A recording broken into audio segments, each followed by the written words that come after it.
Right now, we're going through the hardest position to evaluate on a week-to-week basis in fantasy football, which is the tight end position right now.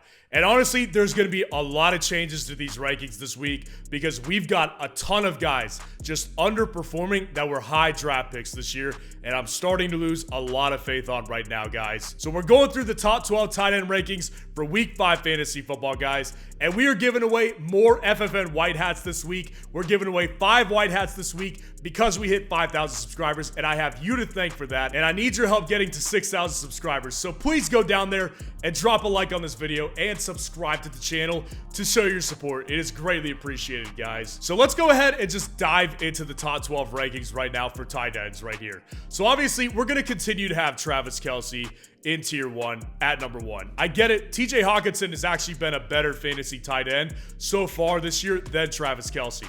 12 fantasy points per game for Travis Kelce, but here's the key piece that I love. He's still averaging over 8 targets per game, almost 9 targets per game. So we know every single week I go into every single matchup on Saturdays and I decide who the must start and sit candidates are at each position, both wide receiver and running back. And every single week we do Kansas City Chiefs wide receivers. There is a long list of guys in the flex category and no Chiefs wide receivers in star category. That's because of Travis Kelce, because he is the main target in this offense. And as long as he's attached to Patrick Mahomes, I can't find it in my heart to put Travis Kelce outside of the top 1. He's got to be number 1 every single week in fantasy football because the next guy up here, TJ Hawkinson, is going to be number 2. And listen, he's been better and he's finishing higher right now than Travis Kelce, but he's in a situation where he's averaging less fantasy points per game and he's averaging less targets per game. So again, we're kind of almost splitting hairs here because Travis Kelce and TJ Hawkinson have both been great tight end options, and they're both taking on each other in the same matchup this week, where I think there could be a decent amount of points. But TJ Hawkinson to me is always going to be a must start. I just don't think that I'm ready to put him above Travis Kelce quite yet. We'll see what happens this week in this matchup. Number 3, I've got Mark Andrews of the Baltimore Ravens taking on the Pittsburgh Steelers in Pittsburgh this week. Mark Andrews is back. He's having good weeks again, averaging 13.7 fantasy points per game. And while the target number is a little bit low right now for my liking at only 6 targets per game, I do think that as over time goes on and Lamar Jackson needs to find some comfort zones as the season goes on, Mark Andrews is going to be the guy who's there. I mean, Mark Andrews has 3 touchdowns in 3 games. He's going to be fine. He's going to continue to be great. So Mark Andrews is never going to be outside my top 5 in most situations because he's just too important to this offense and to Lamar Jackson specifically. Number 4, he belongs in the top 5 consistently now. It's Sam Laporta of the Detroit Lions taking on the Carolina Panthers this week. Sam Laporta, I can't have him outside of my top 5 at this point. Seriously. I mean, this guy has really debunked my problems with rookie tight ends over the past several weeks. This guy has been a stud in fantasy football right now. I mean, this is a really important piece of the offense. Now, it is important to note that Jameson Williams may be coming back this week. I don't think it's going to affect him that much. Again, it goes back to the Puka Nacua argument I made in my wide receiver rankings video earlier today, which is that if you establish yourself in the offense in the first couple weeks of being a rookie, how can your team just not use you as much anymore and just limit your workload? Detroit's smarter than that. They're not going to do that here because Sam Laporta has been great in fantasy football, and the matchup this week is juicy, juicy good. Carolina Panthers, I'll take Sam Laporta again in the top 4. Evan Engram at number 5, taking on the Buffalo Bills this week. So matchup is not ideal here. Buffalo just clamped down on Miami's best option, Tyreek Hill, last week. Now, Evan Engram is not the top option here, but I really don't think that Jacksonville does have a clear top option, which can be a good thing and a bad thing. Obviously, I think all of them, Calvin Ridley, Christian Kirk, and Evan Engram, they're all going to be relevant again. Like, that's the situation we're in, is none of them are clear number 1, so they're all going to continue to get a pretty healthy workload. I mean, Evan Ingram's averaging over 7 targets per game. He just hasn't found the end zone yet. And that's why he's averaging less than 10 fantasy points per game. Evan Engram could go score at any moment. And he's in an offense that I just don't think that I could put him outside of my top 5 at right now, especially this week against the Buffalo Bills, where I think they're going to need to put up some points to keep up in this game. Number 6, I've got the waiver wire wonder, if he was on your waiver wire, Cole Kmet of the Chicago Bears, taking on the Washington Commanders this week. So, listen, I said this in my waiver wire video on Monday. And I said, listen, Cole Kmet is going to be a guy that everybody goes after this week. And everybody's going to start him this week. And honestly, I advise you to start him. But the reason I advise you to start him may not be for the reason you may think. Because Cole Kmet is viewed as a guy who is on a bad offense, but a super talented player. Maybe he's just going to break out at some point. I don't think that this is a breakout situation. I think Cole Kmet is going to continue to have good games, and he's going to continue to have down games. And here's the thing. We knew from last year that Cole Kmet could put up games like he just put up last week, but it's never consistent because he's on the Chicago Bears offense. So start him with caution, but the reality with the tight end landscape is that there's not a lot of good options anyways. So don't overthink this one. Play the guy who's got tons of upside, and it is Cole Kmet.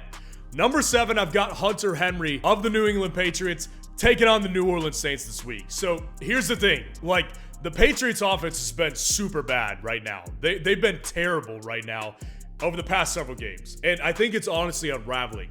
But the one piece that continues to see consistent work is Hunter Henry. I mean, this guy is consistently averaging right around 5 to 6 targets per game.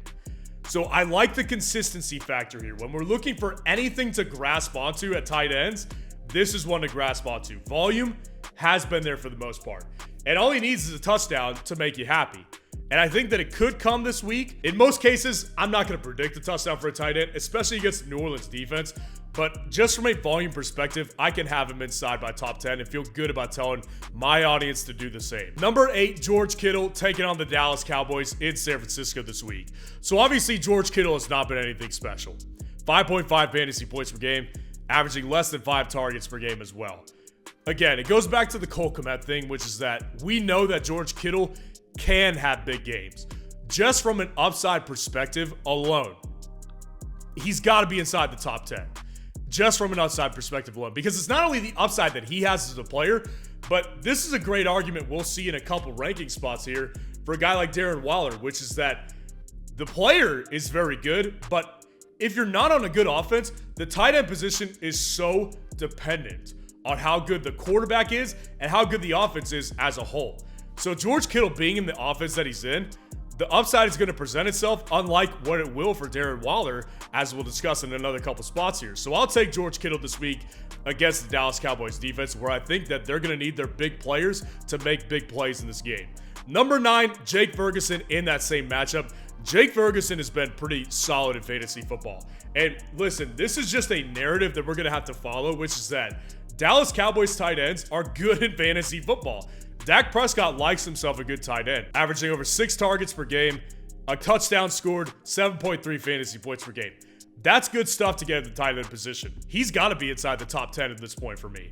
The matchup on paper, not great, but again, as I discussed on my wide receiver rankings video earlier today, this is a situation where I don't think it's as hard as it sounds on paper, because the secondary of San Francisco is actually their weak spot on this entire team. Number 10, we've got Zach Ertz on here because of volume. Arizona Cardinals taking on the Cincinnati Bengals this week. Again, this is a volume play right here. Over 7 targets per game, but look at the yardage. That's 34 yards per game and 5.9 fantasy points per game because he can't find the end zone in this Arizona Cardinals offense. So the upside is not that high. But again, the tight end position, you're looking for one of two things. You're looking for upside or you're looking for consistency. And the reason you would look for consistency is because there's not a ton of upside. There's not enough upside at the tight end position. Zach Ertz falls under the consistency and the volume category because he's getting consistent volume on a weekly basis. Number 11, as we discussed earlier, Darren Waller of the New York Giants taking on the Miami Dolphins this week. This is a problem here for Darren Waller because, yes, the player himself, I think is a good player. He's made some plays this year, and I do think that he still has some left in the tank. The problem is the offense just sucks. It just sucks, man. I mean, this is a guy who's averaging over 6 targets per game. and he still can't get anything going because the offense is garbage. He's got to be inside the top 12 because of volume, but this is not a guy I'm excited about at all on any single week. And then rounding out the top 12, we've got Tyler Higbee, newly signed Tyler Higbee, if I might add, taking on the Philadelphia Eagles this week. Again, volume play here. Over 6 targets per game right here. Nothing too special, nothing bad. This is a guy that you can consistently count on for at least a couple points at the tight end position, which at the tight end position, we will take all that we can get. And the matchup here against the Philadelphia Eagles is not great on paper, but again, Washington just hung 30 plus points on the Philadelphia Eagles. It's not as bad of an option as you may think just based on matchup. So as we do every single week after rankings videos, I give you guys my favorite underdog flex option at each position. So we're going to give you my favorite underdog tight end option of the week outside of these rankings right here. And tight ends are hard to deal with. But I think that I'm actually feeling pretty good about this one this week. I've got Darnell Washington of the Pittsburgh Steelers. As we call him in Pittsburgh, Mount Washington, because this guy is a freaking animal. The guy out of Georgia, rookie tight end, he's like 6'8" and like 270 pounds. And the guy's an athlete. And I said in the pre-draft process that he would not do much for the Steelers because they were going to primarily use him as a blocking tight end. The guy can catch, though. The guy is a good receiver, and he flashed a little bit of it when Pat Freiermuth left the game against the Houston Texans this past week. Pat Freiermuth is likely going to miss time, and if that's the case, Mitch Trubisky, who is likely going to be the quarterback this week, could just be looking for a solid, reliable tight end option this week. I think if you're trying to stream for a tight end, I don't think that Darnell Washington is the worst move that you can make. So let me know what you think of the rankings in the comments below and what questions you need answered before Week 5 Fantasy Football. And if you want to see the top 30 wide receiver rankings for Week 5 Fantasy Football, click on this video right here.